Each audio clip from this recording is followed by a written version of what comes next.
the president is confident that his family did the right thing. But again, I want to just be really clear. These are actions by Hunter and his brother. They're private matters. They don't involve the president, and they certainly are something that no one at the White House is involved in.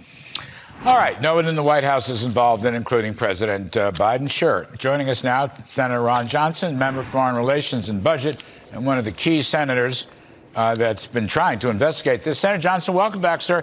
What'd you make of what Ron Klain said? You know, in addition to what we had on our sound, he also kind of pushed it towards the Justice Department. He said, well, this is a matter for the Justice Department. And I don't know, there's a part of me that says I'm not really too confident that the Merrick Garland Justice Department is going to investigate anything. Well, I'm not confident in the Justice Department either. And, of course, what Ron Klain is just shoveling up there is a bunch of spin. It obviously, let's put it this way, President Biden lied repeatedly to the American public when he said that he never discussed Hunter's overseas business deals. We have multiple photographs of President Biden, or back then Vice President Biden, with Hunter Biden's business associates. So he lied. If there's nothing to hide, if everything was on the up and up, why did he lie? You know, if he was so proud of what Hunter was doing, that Hunter was such a fabulous deal maker, such a fabulous business lawyer, he had to be owning it. But he didn't. He lied about it. He tried to cover it up. This White House is covering up. The mainstream media is covering up. And what's really disgusting, what's disgraceful, is 51 former intelligence officials also covered up for the Bidens as well. You know, I think it's getting clearer and clearer that the idea that President Biden had no knowledge of his son's business dealings just doesn't wash. I mean, that's not a new point, Senator. You and Senator Grassley have made this, but I mean, I was just looking through. John Solomon's got something out. You mentioned this to me on the radio. We went and looked at it. President Biden met with this character, Devon Archer, in April 16th, 2014, who was up to his eyeballs in all these dealings. He was Hunter's best friend or good friend and was business partner. Then Vice President Biden met with this guy. Now, I think the guy's in jail now, but at least he was under indictment. So that's one thing. And he also, in 2015, April 2015, at this Cafe Milano dinner, there were no Chinese, but there was the Russian lady who was involved, and the Ukrainian Burisma people were involved. So that's kind of blown out of the water, the idea that he had no knowledge of any of this. Well, there are other photographs as well.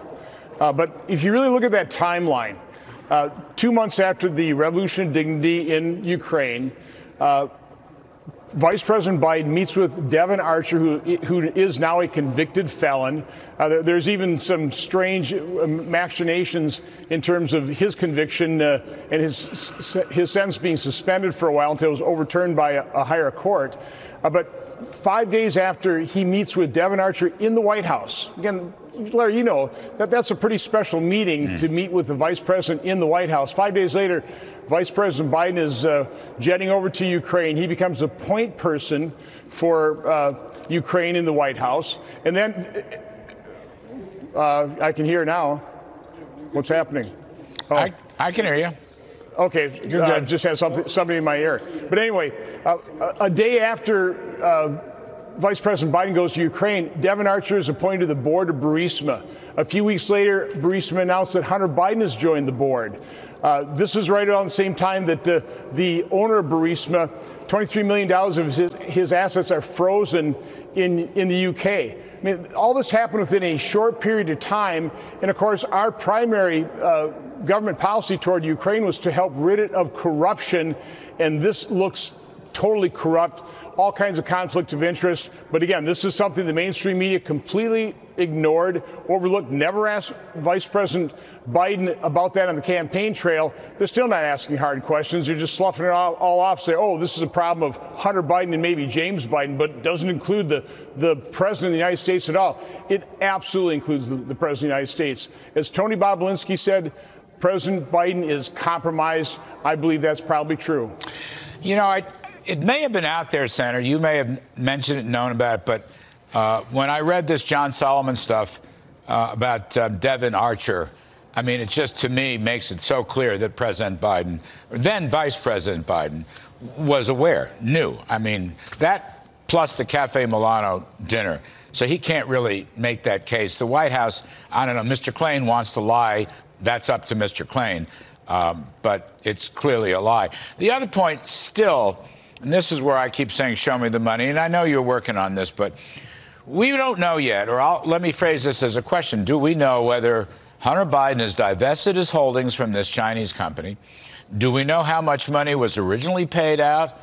This was during Vice President Biden's vice presidency, and did he get his 10%? 10% from the big guy, according to Tony Bobulinski. Seems to me these are vital questions, unanswered. I know you're trying, but that's the way to advance this story. It's got to give someplace. Yeah, we've got bank records, and the bank records show probably about $13 million that went to companies controlled by Hunter Biden. $13 million. Now, maybe that's not much in terms of the Biden Inc. crime family there, but that's real money. And it's real evidence, too. When the Washington Post said there's no evidence tying this to Joe Biden, again, a contemporaneous email by one of their business partners that said 10% is going to go to the big guy, and the big guy is Joe Biden. That's pretty strong evidence. Again, the fact that President Biden has lied repeatedly, that he didn't know anything about that, that's also pretty strong evidence. I mean, it's not really, to me, it's not really common sensible to think that all this money was paid out, whatever the number is, 30 million, 15 million, and Joe Biden, who was going to get his 10% cut, according to Bobulinski, got nothing. In other words, knew nothing and got nothing during that whole period when he was vice president. I don't know about even today whether there's anything. But if you think about it, it's just, I don't think it's believable. I don't think it's credible. Give you the another really good report by John Solomon lays out that since he was, ended his vice presidency, he made something like $16 million. And his financial disclosures show he has assets of no more than $3.2 million. Where did the $16 million go? Again, inquiring minds want to know. Of course, the mainstream media is not inquisitive. It takes good investigative journalists like John Solomon and Peter Schweizer to dig this stuff up. But again, if the mainstream press doesn't follow up on it, I guess it's not a news story until the New York Times and the Washington Post say, well, that Hunter laptop is authentic, but it doesn't prove anything. Give me a break. This is the mainstream media doing what Nixon did, a modified limited hangout. They're admitting a little bit of truth just to try and get by the moment. We're going to keep digging. Well, I hope you do, Senator Johnson. We appreciate it very, very much. We're going to keep track of this because I just want to know, show me the money.